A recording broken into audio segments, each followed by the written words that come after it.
بسم اللہ الرحمن الرحیم۔ آپ سب کو خالد ابراہیم کا سلام پہنچے۔ ناظرین، آپ سنتے ہوں گے کہ کچھ خواتین اپنے شوہر کو، ہسبینڈز کو، کپلز کو یہ کہہ دیتی ہیں کہ آپ نے میرے لیے کچھ بھی نہیں کیا۔ تو یہ جملہ وہ اپنے کپلز کو، ہسبینڈز کو اور لائف پارٹنر کو تو کہہ دیتی ہیں۔ آج میں آپ کو اس ویڈیو میں ہسبینڈ اور وائف کا گڈ ریلیشن یا بیڈ ریلیشن کے حوالے سے بتاؤں گا کہ ایک اچھا گھر کب بنتا ہے، ہسبینڈ اور وائف کا ریلیشن کیسا ہونا چاہیے۔ تو اس بارے میں بہت اہم معلومات آپ سے ڈسکس کرنے جا رہا ہوں، اس امید کے ساتھ کہ آپ اس ویڈیو کو مکمل اور دھیان کے ساتھ سماعت فرمائیں گے۔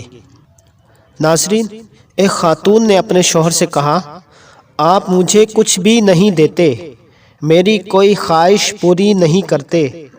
اپنے شوہر سے شکایت کرنے لگی کہ آج تک آپ نے میرے لیے کیا کیا ہے۔ تو وہ شوہر سن کر بہت پریشان ہوا کہ میں نے آج تک اپنی بیوی کے لیے کچھ بھی نہیں کیا، شادی کو 10-15 سال ہو گئے ہیں، آج وہ یہ کہہ رہی ہیں کہ آپ نے میرے لیے کچھ بھی نہیں کیا۔ خیر، وہ کسی سے ملا اور انہوں نے مشورہ یہ دیا کہ آپ اپنی بیوی سے کہیں کہ آپ کو کیا چاہیے، جو بھی آپ کو چاہیے اس کی فہرست بنائیں، اس کی لسٹ بنائیں۔ اس کی بیوی نے لسٹ بنانا شروع کی کہ مجھے کیا کیا چاہیے۔ 8-10 چیزیں اس نے لکھ دی، جبکہ اس کو پتا تھا میرے شوہر کی انکم اتنی زیادہ نہیں ہے، پھر بھی اس نے لکھ دیا کہ مجھے یہ چیزیں چاہیے۔ اس نے کہا، اچھا اس کے علاوہ کچھ چاہیے؟ انہوں نے کہا، نہیں، مجھے بس یہی چاہیے۔ پھر انہوں نے کہا، اچھا آپ ان 10 چیزوں میں سے کسی کو پہلے ترجیح دیتی ہیں؟ تو انہوں نے کہا، پہلی چیز مجھے گھر میں واشنگ مشین چاہیے، میں ہاتھ سے کپڑے نہیں دھو سکتی۔ انہوں نے کہا، ٹھیک ہے، ہم پہلے واشنگ مشین لیں گے۔ اور کیا چاہیے؟ مجھے مائکرو ویو چاہیے، میرے لیے کھانا گرم کرنا بہت مشکل ہے۔ اچھا، لکھ لیا، 1 2 3 یہ چاہیے۔ انہوں نے کہا، ٹھیک ہے، یہ میرا وعدہ رہا کہ میں آپ کے لیے یہ چیزیں لاؤں گا، آپ کو تو اور کچھ نہیں چاہیے نا؟ انہوں نے کہا، نہیں۔ اب کچھ وقت گزرا، اس نے اپنی بیوی کو وقت دینا کم کر دیا، اس کی بیوی کی طرف توجہ کم ہونا شروع ہو گئی، وہ زیادہ وقت اپنے روزگار کو دینے لگا۔ پہلے 10 گھنٹے کام کرتا تھا، اب 14 گھنٹے اوور ٹائم لگانے لگا اور دوستوں میں زیادہ بیٹھنے لگا۔ کچھ اس نے معمول سے ہٹ کر کام شروع کر دیا۔ پہلے گھر میں آ کر کبھی کبھی بیوی کا ہاتھ بٹا دیتا تھا، اب اس نے وہ سب کچھ چھوڑ دیا۔ جب کچھ وقت گزرا تو اس کی خاتون نے کہا، آپ مجھے وقت نہیں دے رہے، آپ اس طرح سے نہیں ہیں جس طرح پہلے تھے۔ اس نے کہا، میں کوشش کر رہا ہوں کہ زیادہ سے زیادہ کماؤں تاکہ میں آپ کو یہ چیزیں دے سکوں۔ پھر وہ واشنگ مشین لے کر آ گیا، کچھ عرصے بعد مائکرو ویو بھی لے کر آ گیا، اور فہرست میں جو چیزیں اس نے لکھی تھیں وہ ایک ایک کر کے لاتا گیا۔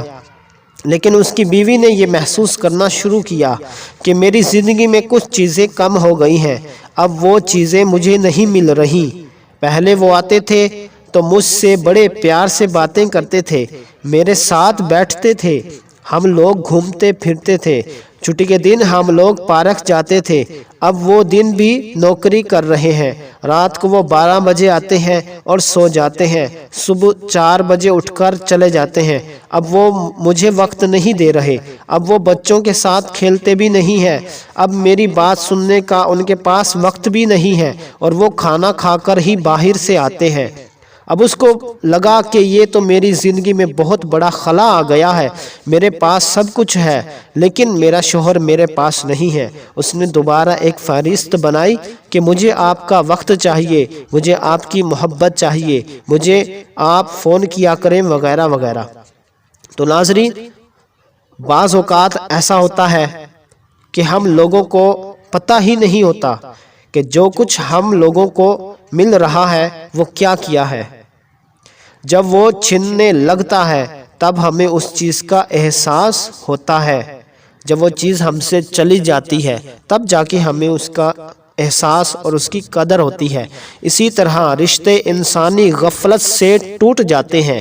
ہمیں یہ یاد رکھنا چاہیے کہ رشتوں کا متبادل نہیں ملتا، فاصلے کبھی بھی الگ رشتے نہیں کر سکتے اور نزدیکیاں کبھی بھی رشتے نہیں بناتے۔ اگر سچا احساس اور خلوص پر مبنی رشتے ہوں تو رشتے ہمیشہ زندہ رہتے ہیں۔ دعا ہے کہ اللہ تعالی ہمیں ہمیشہ رشتہ جوڑنے اور بنانے کی توفیق دے اور دوسروں کے لیے آسانیاں پیدا کرنے کی توفیق عطا فرمائے۔